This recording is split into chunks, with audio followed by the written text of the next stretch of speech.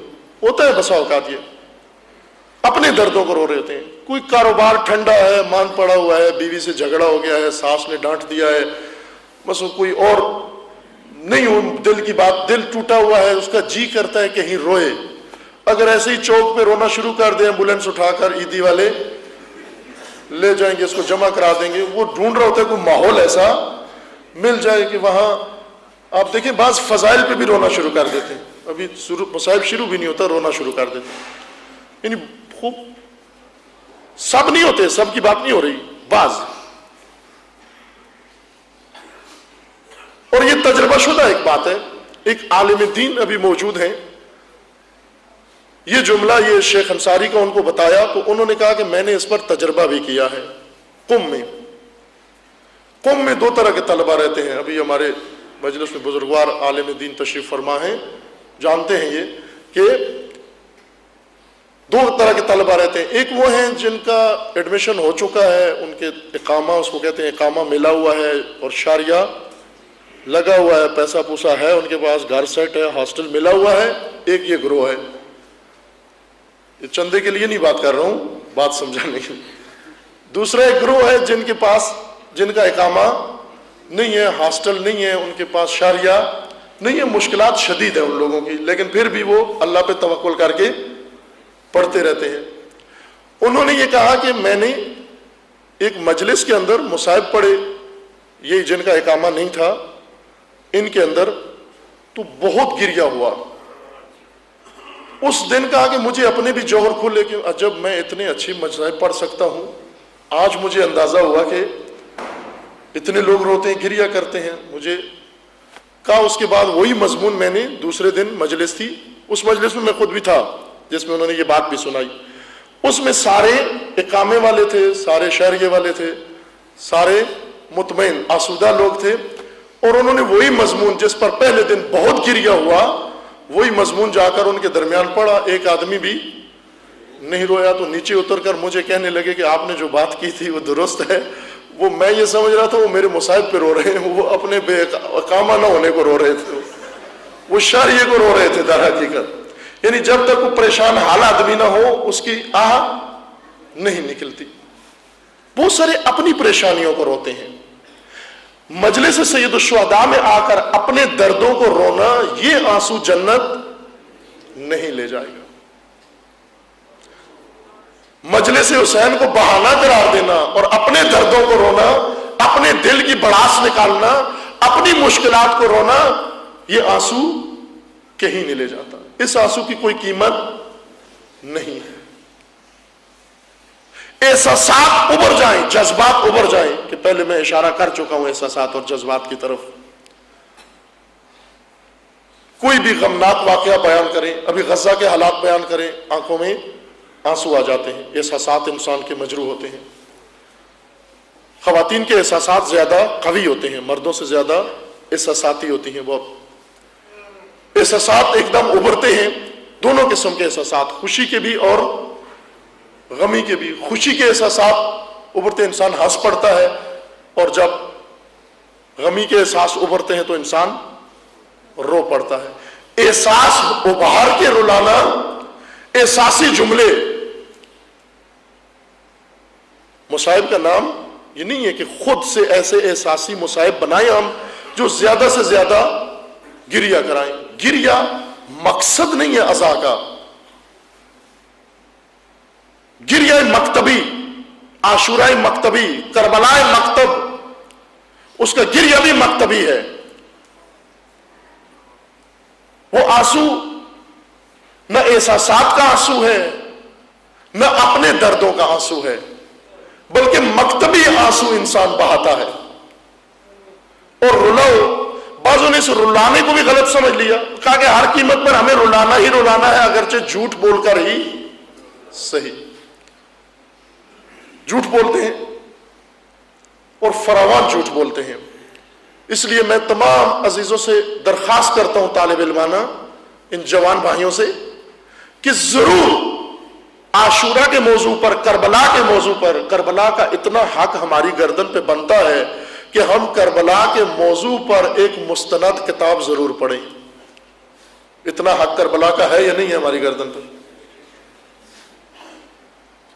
وعدہ کرتے ہیں پڑھیں گے؟ جنہوں نے عہد کیا ہے ضرور کربلا کے موضوع پر ایک کتاب پڑھیں گے مستند۔ بلند آواز سے درود پڑھیے محمد والے محمد۔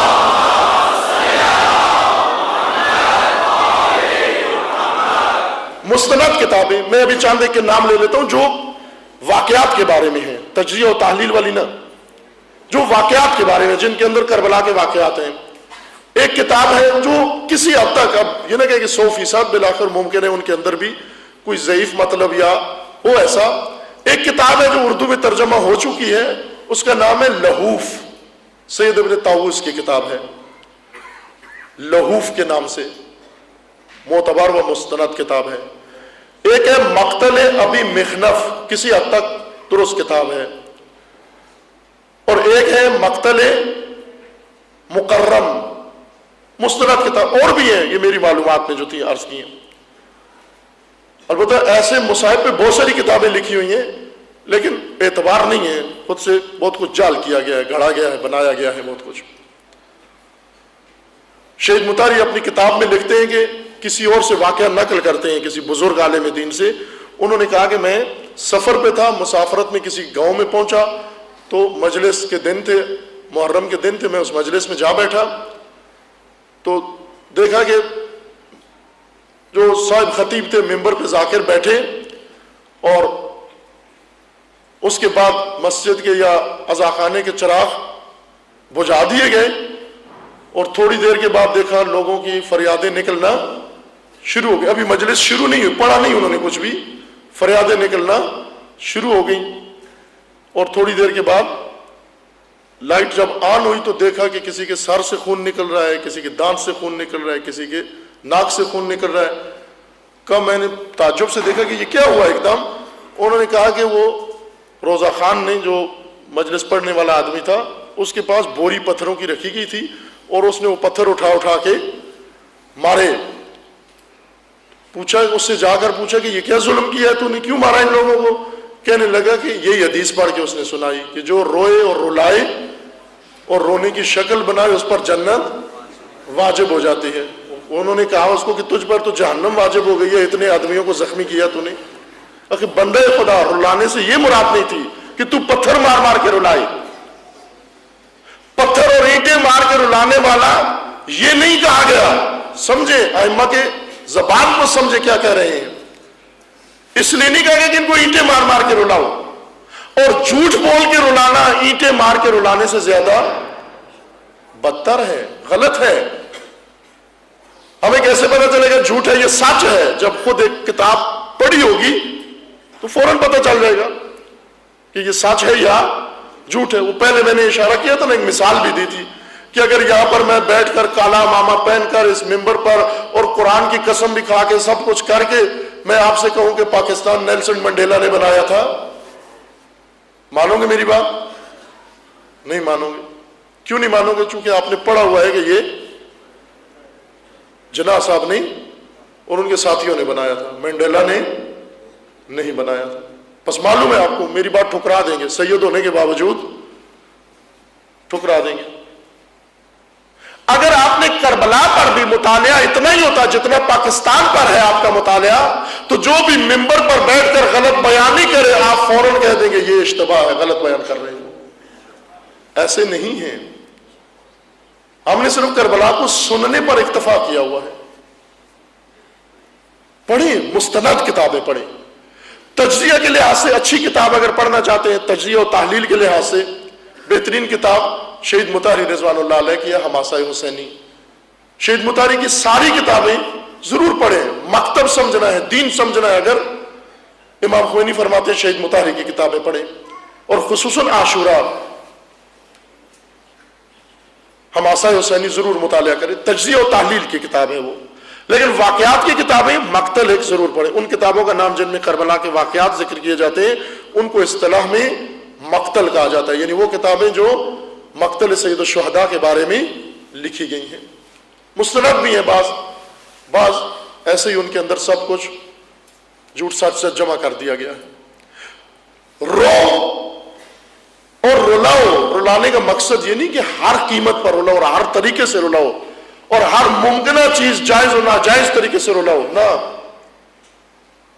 اگر مکتبی رونا ہے، مکتبی عاشورہ ہے، وہ مکتبی کربلا، اس کا رونا بھی مکتبی، اس کی گریہ بھی مکتبی، اس کا آنسو بھی مکتبی ہے، رو بھی مکتبی، رلاؤ بھی مکتبی۔ اور رونے کی شکل بناؤ، یہ سب سے زیادہ دشوار مرحلہ ہے کہ کسی کو رونا نہیں آتا۔ وہ ہے مزاجن لوگ مختلف ہوتے ہیں، اپنے آپ کو کوسے نہیں، بعض ہوتے ہیں اپنے آپ کو کوسنا شروع کر دیتے ہیں، ساتھ والے کو دیکھتے ہیں وہ بہت زیادہ رو رہا ہے، اس کو اتنا رونا نہیں آتا، وہ اپنے آپ کو ملامت کرنا شروع کر دیتا ہے کہ میرا دل سیاہ ہے، میرا دل شقی ہے، میرا دل فلاں ہے۔ بس اوقات آ کر اظہار بھی کرتے ہیں کہ مجھے رونا نہیں آتا۔ نہ، اگر رونا نہیں آتا تو رونے کی شکل بناؤ۔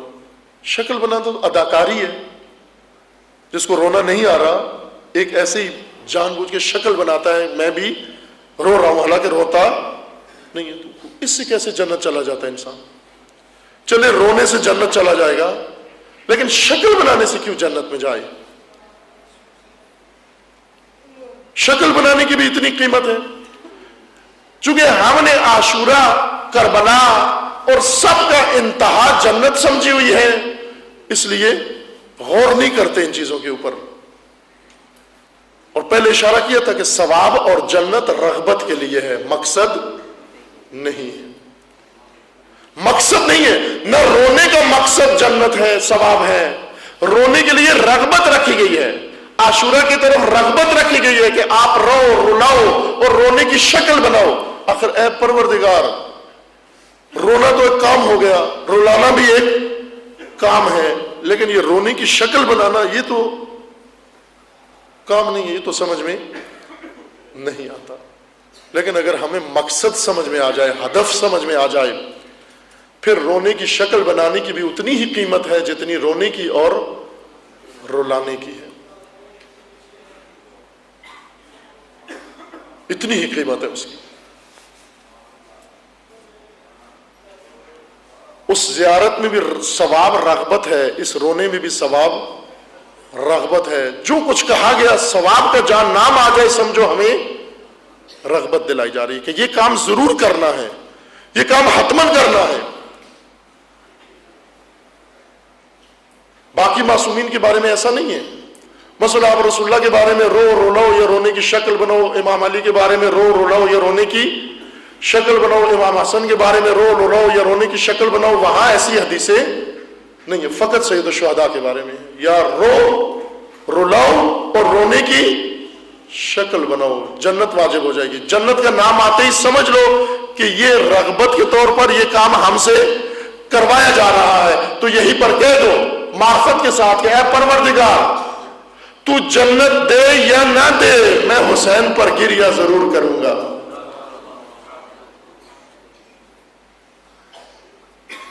حسین پہ ضرور رہوں گا میں. مکتب بھی انسان، دوستو مکتب بھی انسان کو رونا سکھاتا ہے. احساسات کا رونا نہ، جذبات کا رونا نہ، اپنے دردوں کو نہ روئیں، دل کو ٹھنڈا کرنے کے لیے نہ روئیں. احساسات کا رونا یہ ہے کہ بسا اوقات انسان کے اندر احساسات جمع ہو جاتے ہیں، روتا نہیں ہے، دباؤ پڑتا ہے دل پہ، رگوں پہ، دماغ پر، اور بیماریاں شروع ہو جاتی ہیں. ڈاکٹر کے پاس جاتے ہیں، وہ جا کر کہتا ہے کہ اس کو کہیں رونے کا موقع دو، یہ روئے، اور جو ہی روتا ہے ٹھیک ہو جاتا ہے آدمی. سید الشہداء کے رونے سے دل ٹھنڈا نہیں ہوتا، بلکہ رسول اللہ فرماتے ہیں ان فی قتل الحسین لحرارۃ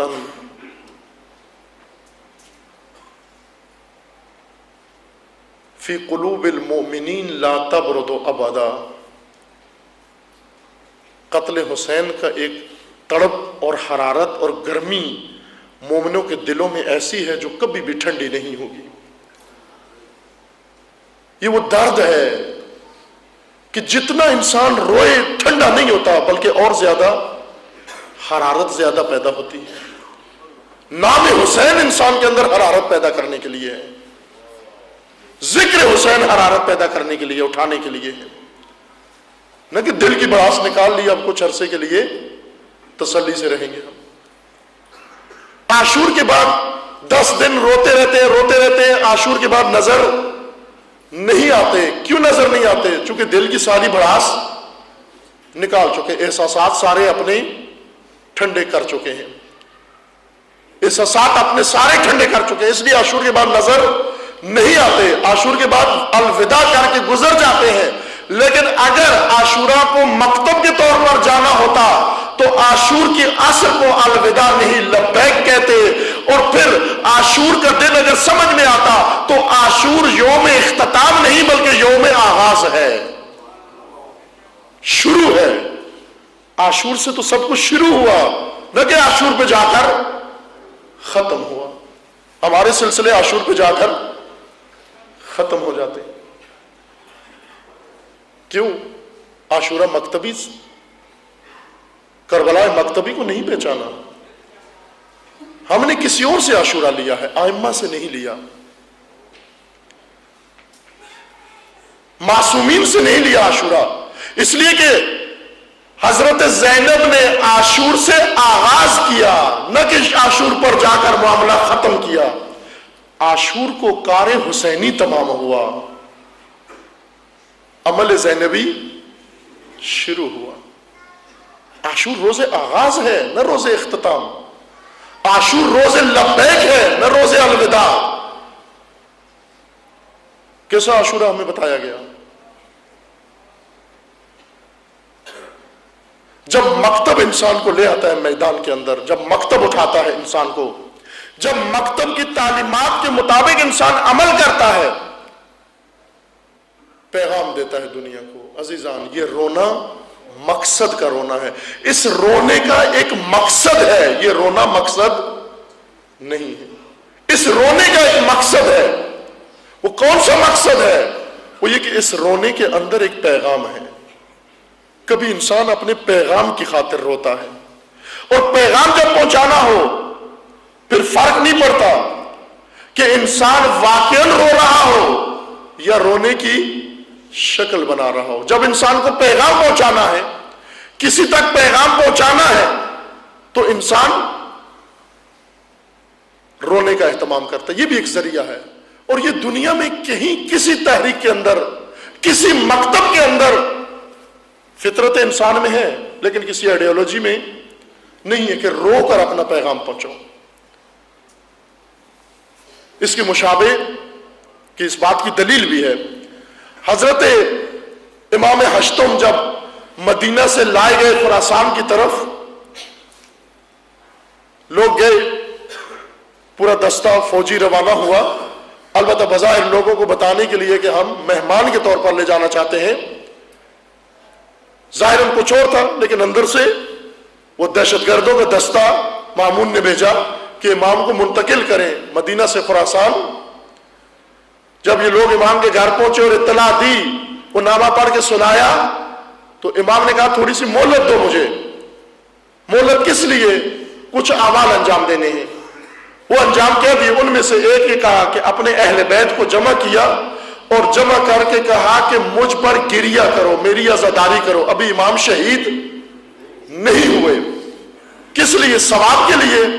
ثواب کا گریہ تو امام کے بعد بھی ہو سکتا تھا،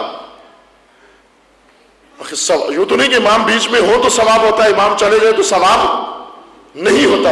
ثواب کا گریہ نہیں تھا بلکہ پیغام کا گریہ تھا۔ امام نے کہا رو، مجھے رو، بلند آواز سے رو، جس طرح کہ سید الشہداء کے گریہ کے بارے میں ہے، فریادیں کر کے حسین کو رویا کرو، اس طرح رو جس طرح ماں اپنے جوان مرے ہوئے بیٹے کے لیے روتی ہے۔ اگر حقیقی فریادیں نہیں ہیں تو اس طرح سے ظاہر کرو کہ گویا آپ اس ماں کی طرح ہو، رو۔ کیوں امام نے یہ کام کیا؟ اس لیے کہ امام مدینے والوں کو اس رونے کے ذریعے پیغام بھیجنا چاہتے تھے۔ جب کسی گھر میں گریہ ہوتا ہے تو اڑوس پڑوس والوں کو احساس تو ہوتا ہے کہ کچھ ہو گیا ہے اس گھر کے اندر، پوچھنے آتے ہیں کہ کیا ہوا، کوئی فوت تو نہیں ہو گیا۔ اس گریہ کے اندر پیغام ہوتا ہے۔ لیکن امام نے جتنی عزاداری کروائی، جتنا گریہ کروایا، اہل بیت کے گھر سے فریادیں بلند ہوتی رہیں، کوئی بھی بات پوچھنے نہیں آیا۔ وہ جو امام کے پاس خمس لینے آ جاتے تھے، امام سے مسئلے پوچھنے آ جاتے تھے، آج امام کے گھر سے گریہ سن کر مدد کو نہیں آ رہے، نصرت کو نہیں آ رہے۔ اسی طرح سے جیسے یہی گھر جب جل رہا تھا، دھوئیں دیکھ رہے تھے، آگ دیکھ رہے تھے، لیکن کوئی پوچھنے نہیں آیا کہ در اہل بیت پہ آج دھواں کیوں اٹھ رہا ہے، اس کو آگ کس نے لگا دی ہے؟ جب امتیں غافل ہو جائیں، ان علامتوں کو نہیں سمجھتی، اس گریہ کی حکمت کو نہیں سمجھتی، اس گریہ کے فلسفے کو نہیں سمجھتی، رو، رلاؤ اور رونے کی شکل بناؤ۔ کیوں؟ اور یہ بھی کہا کرو، ثواب کا گریہ کمروں کے اندر ہوتا ہے، اور جتنا تنہا ہو انسان اتنا گریہ زیادہ ہوتا ہے۔ لیکن بعض کام ہمیں کہا گیا کہ نہ، خبردار، ان بہانوں سے یہ کام گھروں میں نہیں کرنے، گھروں میں نہیں کرنے یہ کام، یہ باہر آ کر کرنے ہیں، یہ روڈ پہ کرنے ہیں، یہ سڑکوں پہ کرنے ہیں، یہ گلی کوچوں پہ کرنے ہیں۔ ثواب کا گریہ گھر میں دروازہ بند کر کے جتنا مرضی ہے رو، اس گریہ سے کوئی فرق نہیں پڑتا، اس گریہ سے فقط آپ کے احساسات ٹھنڈے ہوں گے۔ لیکن آ کر مجلس عزا میں رو، روڈ پہ رو، میدان میں رو، گلی میں رو اور فریادیں کرو۔ کیوں فریادیں کرو؟ اس لیے کہ کوئی سنے، ان فریادوں کو کوئی سنے۔ آج دیکھتے ہو آپ ٹی وی کے اوپر، میڈیا کے اندر فلسطینی مائیں کس طرح اپنے چھلنی بچوں کو لے کر فریادیں کر رہی ہوتی ہیں، ان کے خون آلود کپڑے لے کر، ان کے پیراہن لے کر، اپنے چھوٹے چھوٹے ننھوں کے پیراہن لے کر میڈیا کے سامنے، کیمرے کے سامنے کھڑے ہو کر رو رہی ہوتی ہیں۔ یہ عورتیں کیوں رو رہی ہیں؟ یہ عورتیں اس لیے نہیں رو رہی کہ ان کے دل بھرا ہوا ہے کسی طرح ٹھنڈا کرنا چاہتی ہیں، بلکہ میڈیا کے سامنے، کیمرے کے سامنے رو کر اس بے ضمیر دنیا کو، بے غیرت عربوں کو یہ بتانا چاہتی ہے کہ ہمارے آنسو، ہمارے فریاد سنو، تاکہ تمہیں پتہ چلے کہ یہاں کیا ہو رہا ہے اور تمہیں کیا کرنا ہے۔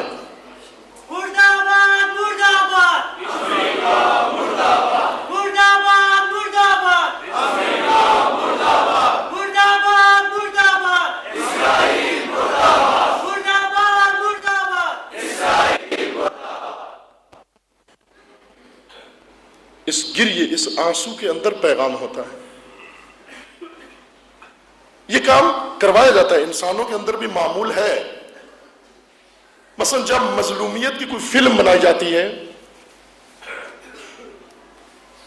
کسی کی مظلومیت کو فلم بنا کے دکھایا جاتا ہے، کشمیر کی مظلومیت، فلسطین کی مظلومیت، لبنان کی مظلومیت، غزہ کی مظلومیت کو جب تصویر کے ذریعے دکھایا جاتا ہے، مختلف طریقے ہیں اس کے۔ کوشش کیا ہوتی ہے؟ تصویر کے ذریعے، جیسے اسپتالوں میں آپ نے دیکھا ایک نرس یا بچہ یا بچی، اس کی تصویر ہوتی ہے اور اس کے لبوں پر ایک انگلی ہوتی ہے۔ اس کی کیا معنی ہے؟ کہ یہاں اسپتال ہے، مریض ہیں اور آپ خاموش رہیں۔ یہ اشارہ ہے، یہ تصویر کیا بتا رہی ہے؟ خاموشی۔ اس تصویر کے معنی ہے خاموشی۔ لہذا سب اس تصویر کا پیغام سمجھتے ہیں، اس تصویر کا پیغام ہے، اس انگلی کا، لبوں پہ رکھی ہوئی انگلی کا پیغام ہے۔ اسی طرح اگر کسی امت کی مظلومیت بتانی ہو، طریقہ یہ کرتے ہیں کہ ایک بچہ کھڑا کرتے ہیں، یہ تصویر بناتے ہیں، اگر آنسو نکل رہے ہوں اور تصویر بنائیں، یہ بہت اچھی تصویر ہے، لیکن اگر اس کے آنسو نہ ہوں تو ایک مصنوعی ڈراپ اس کے رخسار پر ٹپکاتے ہیں، کرتے ہیں نا یہ کام، ایک مصنوعی ڈراپ اس کے رخسار پر ٹپکاتے ہیں۔ کس لیے؟ تاکہ تصویر میں یہ آنسو نظر آئے۔ اور یہ آنسو کیوں نظر آئے؟ اس لیے کہ یہ آنسو مظلومیت کی علامت ہے، یہ آنسو ایک استغاثہ ہے، یہ آنسو ایک فریاد ہے، یہ آنسو اس پیغام دیتا ہے، یہ آنسو ایک امت کو پکار رہا ہے، یہ آنسو ایک امت کو بلا رہا ہے۔ تماشائیوں کے آنسوؤں میں اور مقصد کے آنسو میں یہی فرق ہے۔ اس لیے حضرت زینب نے جب کوفہ کے بازار میں دیکھا کہ کچھ لوگ تماشائی رو رہے ہیں، ان کے آنسو نکل رہے ہیں، ان کی مذمت کی، اتبکون لاخی، تم میرے بھیا کو روتے ہو؟ فابکو فانتم احریاء بالبکاء، تم میرے بھیا کو روتے ہو، روتے رہو، تمہیں جیسوں کو رونا چاہیے۔ لیکن خود بی بی بھی رو رہی تھی، وہ بچے بھی رو رہے تھے، اسرا بھی رو رہے تھے۔ یعنی بی بی یہ کہنا چاہ رہی تھی کہ اس آنسو میں اور اس آنسو میں بڑا فرق ہے، اس آنسو کے اندر پیغام ہے، اس آنسو کے اندر فقط احساس ہے۔ یہ مکتب کا آنسو ہے، یہ تحریک کا آنسو ہے، یہ عاشورہ کے مکتب کا آنسو ہے، وہ فقط احساسات کا آنسو ہے۔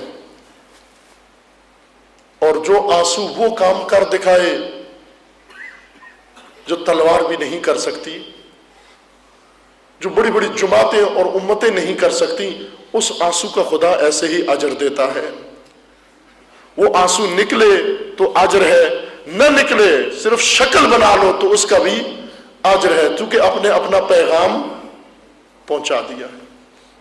جو شکل بھی بناتا ہے اپنا پیغام پہنچا دیتا ہے۔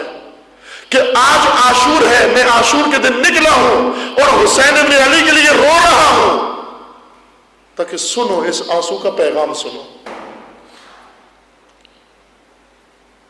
عاشورہ جب مکتبی ہو جائے، اس کی ہر چیز کی قیمت بدل جاتی ہے، بڑھ جاتی ہے، اور مکتبی انسان کے ہر چیز کو خدا اس طرح تولتا ہے کہ ایک آنسو کے بدلے اسے جنت دیتا ہے، لیکن بشارتہا و شروطہا۔ اس نے حدیث پڑھی نا آپ کی خدمت میں، امام حشتم فرماتے ہیں کہ توحید جو رکن دین ہے، اساس دین ہے، اول الدین ہے، سب کچھ ہے دین کا، اس کے بارے میں بھی فرمایا کہ یہ لا الہ الا اللہ جسے پڑھ کر انسان نجات پا جاتا ہے، یہ بھی بشارتہا و شروطہا۔ آنسو کی بھی شرط ہیں، آنسو کی بھی شروط ہیں۔ جب وہ شرطیں ساری پوری ہو جائیں، جب وہ شروط ساری پوری ہو جائے، تو یہ آنسو انسان کو جنت پہنچا دیتا ہے۔ نہ صرف جنت پہنچاتا ہے بلکہ جنت سے بالاتر پہنچاتا ہے، لیکن آنسو کی شرائط پوری کرنا ذرا دشوار ہے۔ آنسو کی شرائط پوری کرنا، ان شرائط کے اندر یہ آنسو نکلے، اس ذہنیت کے ساتھ یہ آنسو نکلے، اس تصویر کے ساتھ یہ آنسو نکلے، اس عمل کے ساتھ یہ آنسو نکلے، اور اس میدان کے اندر یہ آنسو نکلے۔ یہ آنسو بہت کچھ کرتا ہے۔ اس آنسو کی بڑی قیمت ہے، نہ کہ ہر آنسو احساس کا ٹپکا ہوا، ہر آنسو اپنے دردوں کا نکلا ہوا، ہر آنسو کسی بھی وجہ سے نکلا ہوا، اس کی اتنی قیمت نہیں لگائی گئی۔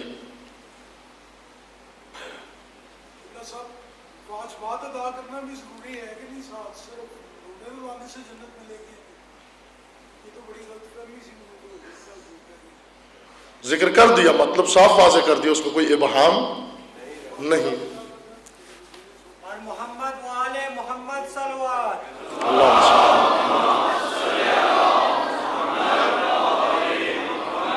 بشارتہا و شروطہا۔ آپ روئیں، مکتبی روئیں، رلائیں، مکتبی رلائیں، رونے کی شکل بنائیں، مکتب جیسے کہتا ہے ویسے کریں آپ، مکتب عاشورہ جیسے کہتا ہے۔ چند حدیثیں آپ کی خدمت میں بیان کی، یہ باب تکمیل ہو جائے چونکہ فرصت ہماری کم ہے، ایک ہی مجلس اور ظاہراً ہوگی۔ میں کوشش کرتا ہوں چند حدیثیں اور بھی آپ کی خدمت میں عرض کر دوں تاکہ اندازہ ہو جائے کہ کس طرح ائمہ اطہار نے کربلا کو مکتب بنایا، امت کا رخ سید الشہداء کی طرف اور کربلا کی طرف موڑا، اور کربلا کی طرف اور کربلا کو قبلہ شعور قرار دیا۔ درود پڑھیے محمد وآل محمد پر۔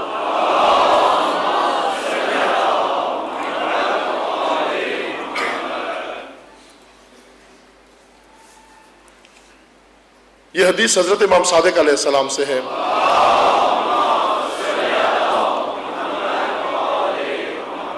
وسائل الشیعہ 10ویں جلد صفحہ 330 میں ہے یہ حدیث۔ امام علیہ السلام فرماتے ہیں من سرہ ان یکون علی مواعد النور، جو چاہتا ہے کہ قیامت کے دن نورانی دسترخوان پر بیٹھے، نورانی دسترخوان پر، یہیں سے سمجھ لیں ساری جنت کی حقیقت یہیں سے سمجھ میں آتی۔ جنت شہوانی نہیں، شہوت ممنوع، ڈیٹیکٹر جنت کے دروازے پر لگا ہوا ہے، کسی شہوتران کو جنت میں جانے کی اجازت نہیں ہے، اور اس ڈیٹیکٹر کا نام ہے موت۔ موت ساری شہوت کھینچ کر انسان سے نکال لیتی ہے، بالکل شہوت سے پاک کر کے آگے۔ یہ کسی شاعر نے لکھا تھا نا کہ یہ صاحب جو ابھی اتنی عبادتیں کر رہے ہیں، ان کے ہر سجدے سے حوریں لرزتی ہیں۔ نہ حوروں کو لرزنا چاہیے، نہ ان صاحب کی رال ٹپکنی چاہیے، چونکہ جب یہ مریں گے ساری شہوت کھینچ کر ان سے، بعضوں کی تو مرنے سے پہلے ہی نکل جاتی ہے، لیکن سب کی مرنے کے وقت سب کی نکل جائے گی۔ کوئی شہوت لے کر جنت میں نہیں جائے گا، شہوترانوں کی جگہ نہیں ہے، پاکیزہ جنت پاک جگہ ہے، پاکیزہ لوگوں کی جگہ ہے۔ جو بھی چاہتا ہے دسترخوان نور پر بیٹھے، دسترخوان نور پر انسان نورانی بیٹھتا ہے، نورانی انسان بیٹھتا ہے۔ ہو جنت میں پہلے جائے، پھر دسترخوان نور پر بیٹھے، اس کے لیے اس کو نورانی بننے کی ضرورت ہے. تو نورانی بنے کیسے؟ جنت کے قابل کیسے ہوں؟ یہ نورانیت ہمارے اندر آئے کیسے؟ ظلمت نکلے کیسے؟ امام علیہ السلام فرماتے ہیں جو بھی چاہتا ہے قیامت کے اندر دسترخوان نور پر بیٹھے، فَلْيَكُنْ مِنْ زوار الحسین ابن علی، وہ جائے زیارت حسین ابن علی کو. اللہ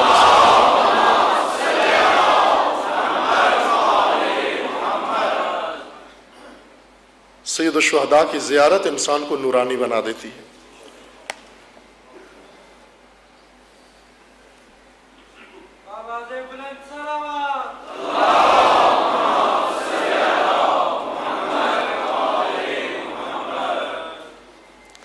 یہ حدیث توجہ فرمائیں، اس سابقہ وضاحت کی روشنی میں جو چند شبوں سے آپ کی خدمت میں عرض ہو رہی ہے. ہر مجلس میں تکرار کی ضرورت نہیں ہے کہ یہ سب کوڈ ہیں، یہ سب ایک خاص زبان ہے کہ ائمہ کا مقصد یہ ہے کہ ہر ممکنہ طریقے سے ہر مزاج کے آدمی کو اس کے مزاج کی بات اور اس کے مزاج کے مطابق ذریعے سے اسے کسی نہ کسی طریقے سے کربلا پہنچایا جائے، اسے حسین ابن علی تک پہنچایا جائے. جب ایک دفعہ حسین ابن علی کے حوالے کر دیں گے، پھر حسین بہت ساروں کو، اگر گھور جیسا گناہ کار ہو اس کو بھی حسین کسی مقام تک پہنچا دیتے. صرف ایک دفعہ حسین کی گرفت میں آ جائے، پہنچ جائے، اپنے آپ کو وہاں پہنچا دے، مطلب اس کو سمجھ میں آ جائے گا. یہ حدیث بھی حضرت امام صادق علیہ السلام سے ہے.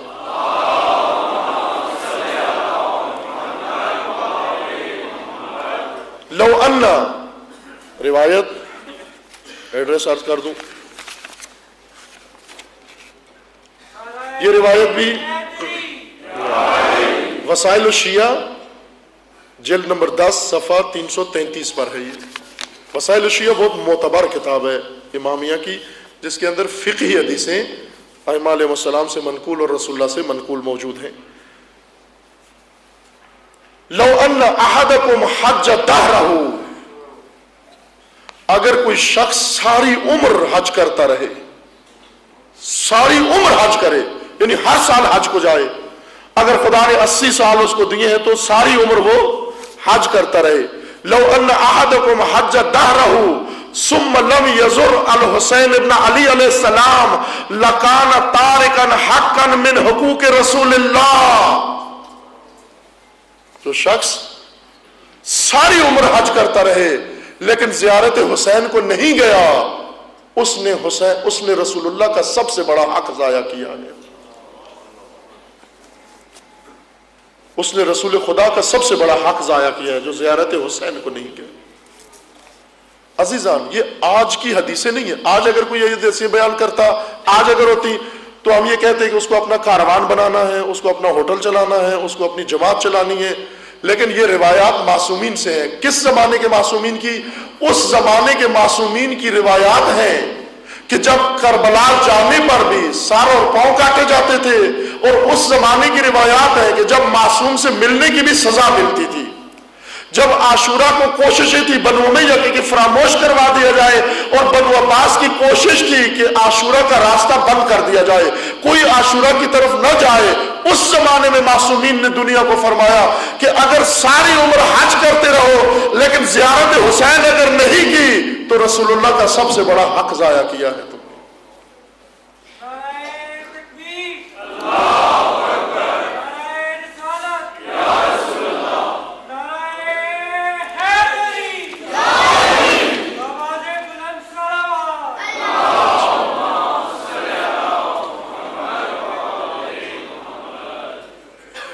توجہ فرمائیں، جو زیارت حسین کے بغیر مر جائیں گے وہ کیا ہوں گے؟ یہ روایت بھی امام صادق علیہ السلام سے ہے.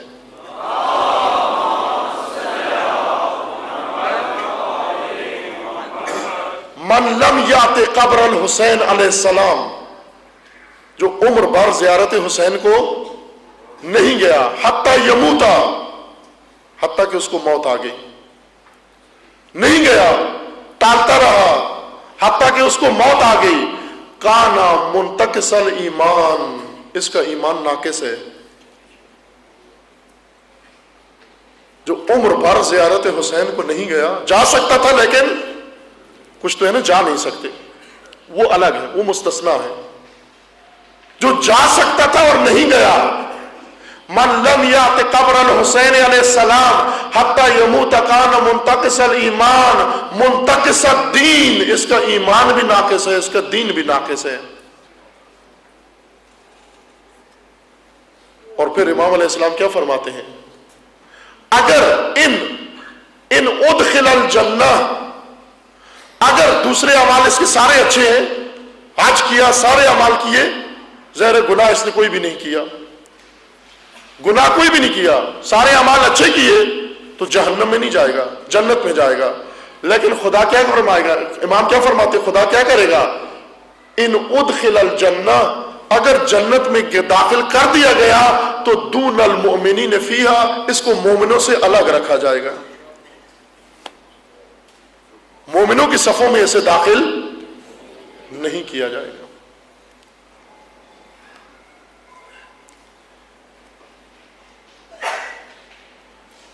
زیارت دیگر، روایت دیگر، لا تدعو زیارت الحسین، زیارت حسین کو ترک مت کرو.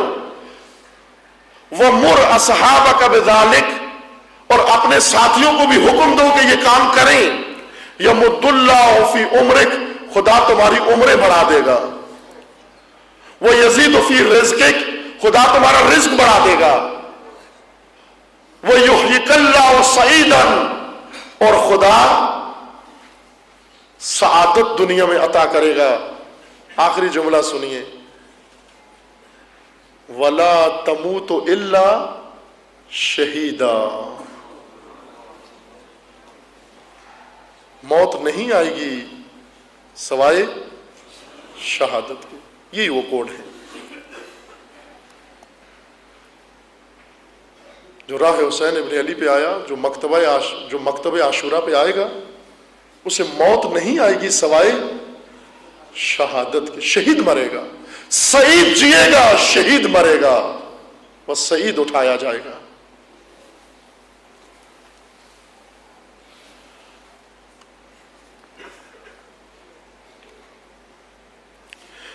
یہ روایت توجہ فرمائی حضرت امام صادق علیہ السلام سے ہے.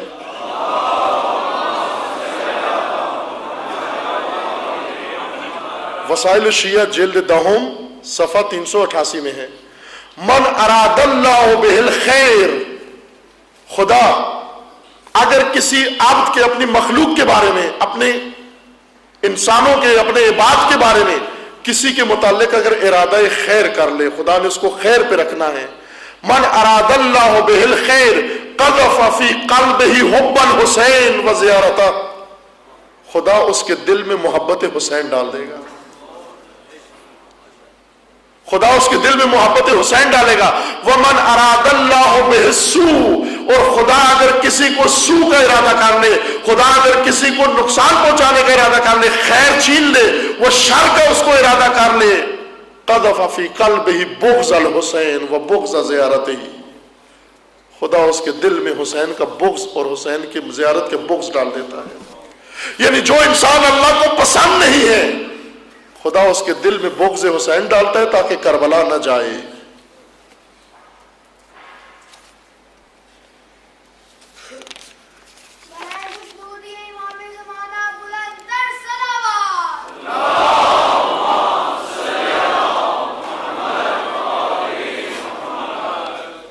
اب آہستہ آہستہ وہ شرطیں و شروط بھی ساتھ ساتھ آ رہی ہیں.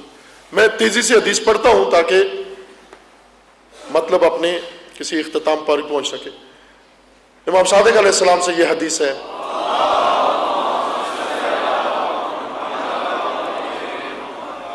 یہ خواہش ہے میری کہ جن لوگوں نے، جن مومنین کرام نے، جوانوں نے، دوسروں نے، یا جن تک بھی ہو، ایک مجلس یہ سننے سے مطلب سمجھ میں نہیں آئے گا. جنہیں بعد میں توفیق ہوئی آنے کی، ایک آدھ مجلس سنی ہے، بعد میں CD موجود ہے.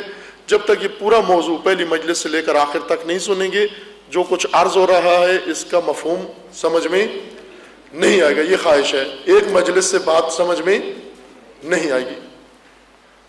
درود پڑھیے محمد والے محمد پر.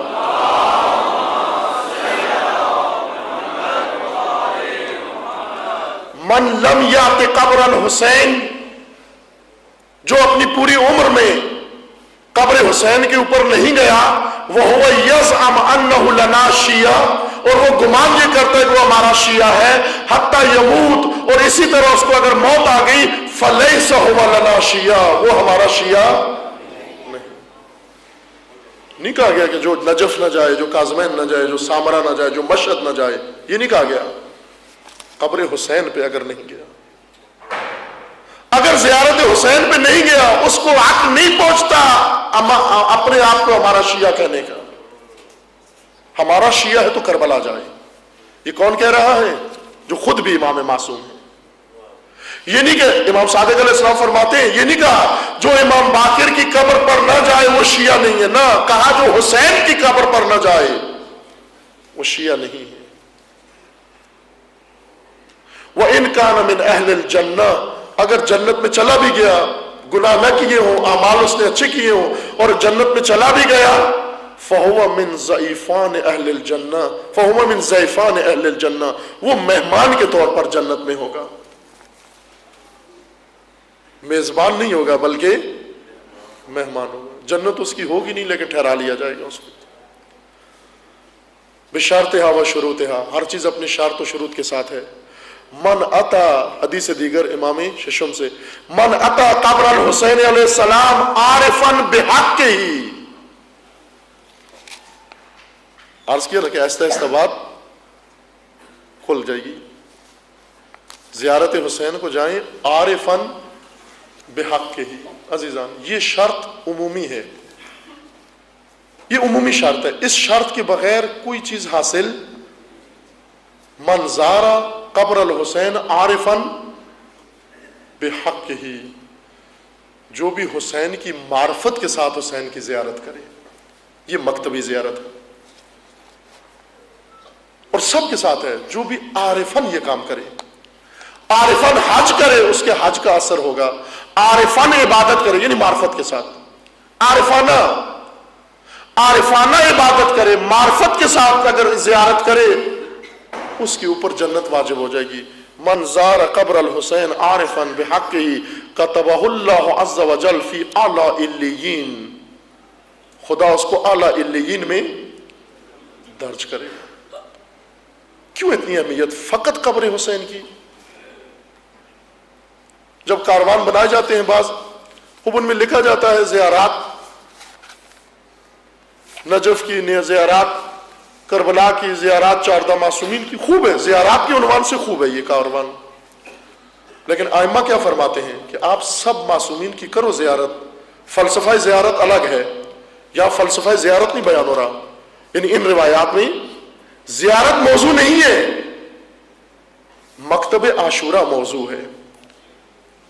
کسی طرح کربلا کو محور بنانا مقصود ہے، عاشورہ کے گرد امت کو لانا مقصود ہے، اور رائے کربلا پہ سب کو لگانا مقصود ہے. نزلت کربلا میں سب کو شامل کرنا مقصود ہے. خود ائمہ بھی آتے تھے ظاہر بن کر.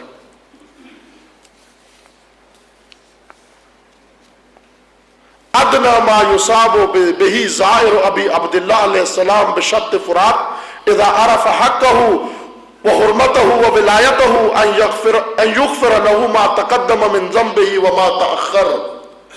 جو بھی فرات کے کنارے بنے ہوئے مزار کی زیارت کرے گا، سب سے کم ترین حق اس کا یہ بنتا ہے کہ خدا اس کے اگلے پچھلے سارے گناہ معاف کر دے. جو بھی فرات کے کنارے بنے ہوئے مزار، عزیزان پہلے بھی میں نے اشارہ کیا تھا، جب بھیجا جاتا ہے کسی مقام کی طرف، سب یہاں جمع ہو جاؤ، سب یہاں جمع ہو جاؤ. خوب یہاں کیا ہے؟ پہلے جمع تو ہو جاؤ. خدا نے حضرت ابراہیم کو کہا ابراہیم ندا دو، سب کعبہ آ جائیں، سب مکہ آ جائیں. خوب کیوں آ جائیں مکہ؟ کعبہ کیوں آ جائیں؟ وہاں جا کر بتائیں گے کعبہ میں کہ وہاں کیوں آ جاؤ. پھر اگلی کاروائی وہاں جا کر کروانی ہے. ابھی سب کو کسی طرح رخ موڑو کربلا کی طرف. پھر کربلا میں پہنچ کر انہیں اگلی بات بتانی ہے کہ تمہیں کرنا کیا ہے.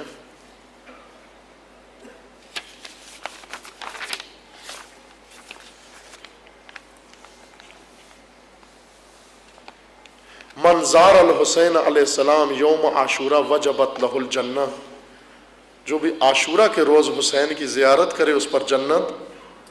اور وہ شرط ہوا عارفاً بحقہا وسالکاً لمسلکہا، عارفاً بحق زیارت حسین وسالک ہو مسلک حسین کا، مسلک اس کا مسلک شبیر ہو.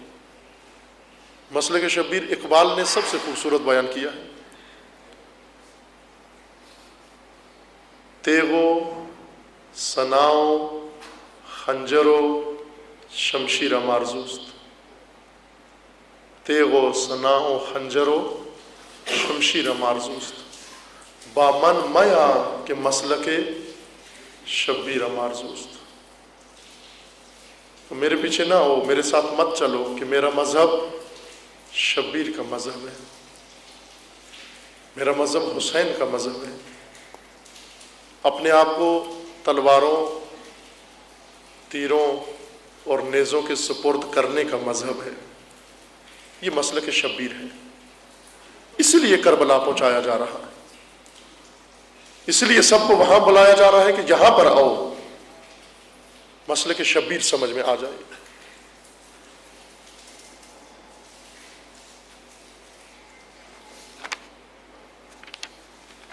وقت ذہن گزرتا جا رہا ہے. کربلا کس طرح سے مرکز امت بنا اور کیوں ائمہ اطہار نے اس کو قبلہ قرار دیا شعور کا امت کے لیے. سب کربلا آؤ، سب عاشورہ آؤ. عاشورہ مکتب ہے، عاشورہ طرز زندگی ہے، عاشورہ مرنے کا ڈھنگ سکھاتا ہے.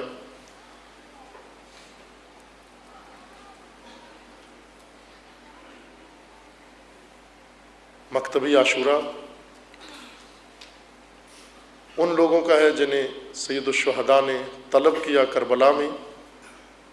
بار بار ان کے سامنے فرصتیں آئیں جہاں سے وہ نکل سکتے تھے عاشورہ سے، کربلا سے، لیکن نہیں گئے. جن کو جواز شرعی ملا ہوا تھا کربلا نہ جانے کا، سید الشہداء نے خود فرمایا میں راضی ہوں، چلے جاؤ یہاں سے. شمر شب عاشور 3 خط لے کر آیا. ایک عمر ابن سعد کے نام، ایک خود اپنے بارے میں شمر کے بارے میں، اور تیسرا خط لے کر آیا ام البنین کے بیٹوں کے بارے میں. عبید اللہ سے لکھوا کر لایا. کا ام البنین اسی قبیلے سے تھی اور اس حوالے سے کہتا تھا ان کا میرا تعلق ہے ان کے ساتھ. ایک اور موضوع بھی ہے جو رہبر معظم انقلاب اسلامی نے بیان فرمایا کہ یہ بیان کرے، اور پہلے بیان ہو بھی چکا ہے لیکن یہاں میں بیچ میں اس کے تذکر دیتا چلوں. وہ ہے کربلا کے یہ افراد، شمر، خولی، حرملہ، عمر سعد، یہ کون لوگ تھے اور کیسے یہ قاتل بن گئے، کیسے یہ سفاک و جلاد بنے، ان کا ماضی کیا تھا، باقی زندگی ان کی کہاں تھی، اور کربلا میں انہوں نے یہ کام کیوں کیا. شمر ذہن میں رہے، شمر کہاں سے پیدا ہوتا ہے، وہ کیسے بنتا ہے انسان. شمر امیر المومنین کے زمانے میں امیر المومنین کی فوج میں تھا، سپاہی تھا.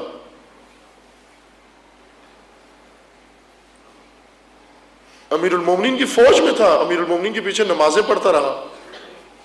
بہت ساری جنگوں میں شرکت کی اس نے.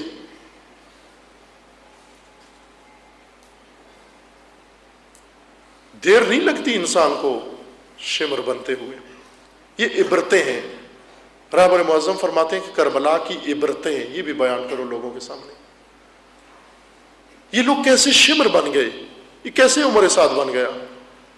کس چیز نے اس کو قاتل حسین بنا دیا؟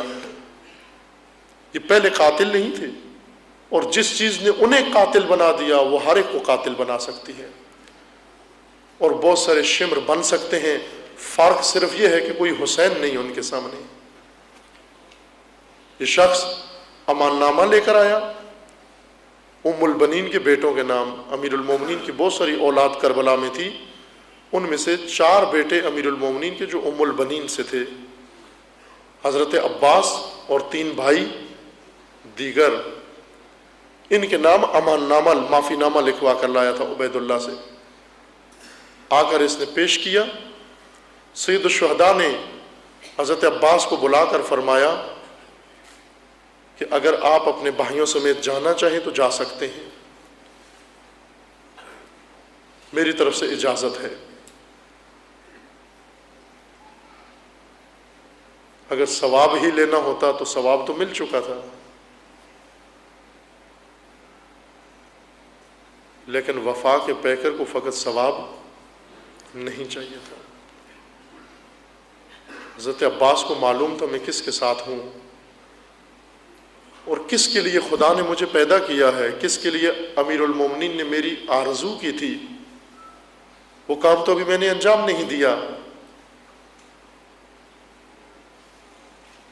وہ شمر کے منہ پہ دے مارا، تو کیا سمجھتا ہے کہ میں اپنی جان بچانے کے لیے، اپنے بھائیوں کی جان بچانے کے لیے فاطمہ کے بیٹے کو تنہا چھوڑ دوں؟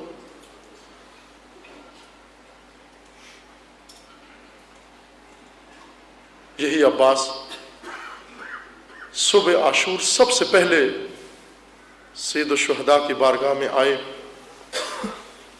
جب جنگ کا آغاز ہوا، سب سے پہلے اذن جہاد مانگا۔ امام علیہ السلام نے یہ کہہ کر واپس کر دیا کہ عباس آپ میرے علمدار ہو، میرے لشکر کے سپہ سالار ہو۔ یہ کہاں کا قانون ہے کہ لشکر ابھی موجود ہو، سپہ سالار شہید ہو جائے؟ میرے علمدار، میری فوج میں ایسی سپاہ بھی موجود ہے، ایسے سپاہی بھی موجود ہیں جو تلوار اٹھانا ہی نہیں جانتے، جن کی عمریں بہت چھوٹی ہیں، جو گھوڑے پہ بیٹھنا ہی نہیں جانتے۔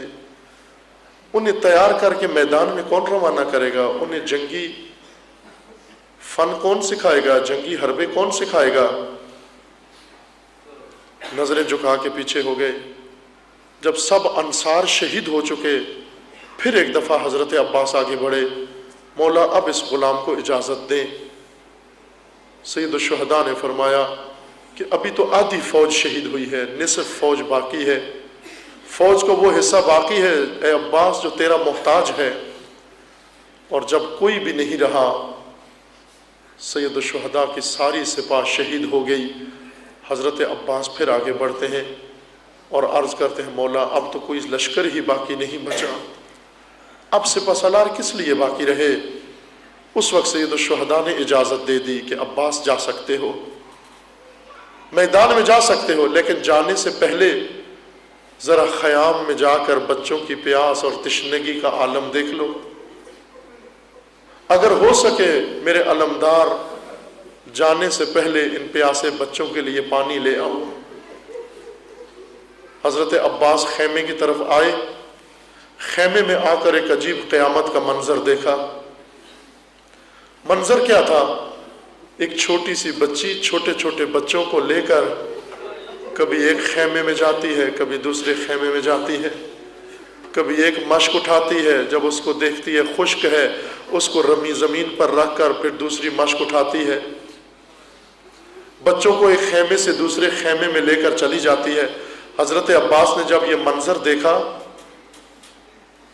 ایک مشکیزہ اٹھایا، خشک نیزہ اٹھایا اور خیمے سے چلنے لگے۔ بچی نے دیکھ کر بچوں کو جمع کیا اور کہنے لگی کہ بچوں ابھی تک میں آپ کو خاطر تسلیاں دیتی رہی تھی، پانی کہیں بھی موجود نہیں تھا، لیکن اب میں وعدہ دیتی ہوں کہ پانی آ جائے گا۔ بچے پوچھنے لگتے ہیں کہ اب پانی کہاں سے آ جائے گا؟ کہنے لگی اس لیے کہ اب میرے چچا پانی لینے کے لیے جا رہے ہیں، اب عباس پانی لینے کے لیے جا رہے ہیں۔ عباس مشق لے کر روانہ ہوتے ہیں فرات کی طرف. فرات میں جا کر داخل ہو کر مشکیزہ بھرتے ہیں. ایک چلو میں پانی لے کر چلو میں اپنا چہرہ دیکھ کر کہا اے عباس، اے نفس عباس، تو تشنا ہے، لیکن یاد کر تیرے مولا کے بچے تجھ سے زیادہ تشنا ہے. حسین تجھ سے زیادہ تشنا ہے. چلو سے پانی پھینک کر گھوڑے کو ایڑ لگائی اور پانی لے کر خیام کی طرف روانہ ہوتے ہیں. لیکن عمر سعد نے دیکھ لیا کہ اگر یہ پانی حسین نے پی لیا پھر حسین کو کوئی شکست نہیں دے سکتا. لہذا نعیم نے کہا کہ جس طرح سے ممکن ہو سکے عباس کا راستہ روک لو. سب نے گھیر کر عباس سے جنگ شروع کر دی، لیکن عباس لڑ نہیں رہے ہیں. ساری کوشش یہ ہے صفوں کو چیرتے ہوئے کہ کسی طرح یہ پانی خیموں کے اندر پہنچ جائے. خیموں کے پہنچانا مہم تھا، لیکن ایک دفعہ ایک لعین نے بڑھ کر حضرت عباس کے بازو کو قلم کر دیا تاکہ مشکیزہ نہ پہنچ سکے. علی کے بیٹے نے دوسرے ہاتھ میں مشکیزہ تھام لیا. جب دوسرا بازو بھی کٹ گیا، دانت میں تسمہ لے لیا مشکیزے کا اور خیمے کی طرف گھوڑے کو دوڑانا شروع کر دیا. عمر سعد نے کہا عباس کو چھوڑو، مشکیزے کو نشانہ بناؤ. ایک لعین نے تیر مارا کہ مشکیزے کا سوراخ ہو گیا، پانی سارا زمین پر گر گیا. یہ پانی نہیں گرا، تشنا بچوں کی آس گر گئی، پیاسے بچوں کی آس گر گئی. اس وقت حضرت عباس نے گھوڑے کو موڑ لیا. علی کے بیٹے نے جنگ شروع کر دی، لیکن بازوؤں کے بغیر جنگ کر رہا ہے. حضرت عباس کو ایک لعین نے گھوس مارا، سر اقدس سے عباس پہ لگا اور زمین سے زمین پر آ کر اددانی الیہ الیہ یا مولا، اے مولا آئیے، یہ غلام گر گیا. حسین ابن علی نے اٹھنا چاہا، اٹھے نہیں جا سکا اور کیا کہا عباس میری کمر ٹوٹ گئی. عباس بیویوں کے پردے کا محافظ چلا گیا، بچوں کی پیاس کی آس ٹوٹ گئی. عباس میری کمر ٹوٹ گئی. سید الشہداء نے اپنے آپ کو جب لاشا عباس پہ پہنچایا، دیکھا ابھی بھائی زندہ ہے. بھائی کا سر لے کر اپنے زانوں میں رکھ کر آنکھوں سے خون صاف کرنے کے بعد کیا فرمایا؟ کہنے لگے عباس مجھے معلوم ہے بڑی تکلیف ہو رہی ہے، بڑا درد ہو رہا ہے، میں ابھی خیمے میں لے جاتا ہوں، بہنوں کے پاس لے جاتا ہوں. زینب مرہم رکھے گی، ام کلثوم مرہم رکھے گی. بولا نہیں جا رہا، بس آنکھوں سے اشارہ کر کے یہ سمجھا دیا کہ مولا مجھے خیمے میں لے کر نہ جانا. عباس کیوں خیمے میں نہ لے جاؤ؟ اس لیے کہ جب میں آ رہا تھا سکینہ نے بچوں کو وعدہ دیا تھا کہ اب پانی آنے والا ہے، میں سکینہ کے سامنے شرمندہ ہو جاؤں گا، میں بچوں کی پیاس کے سامنے شرم.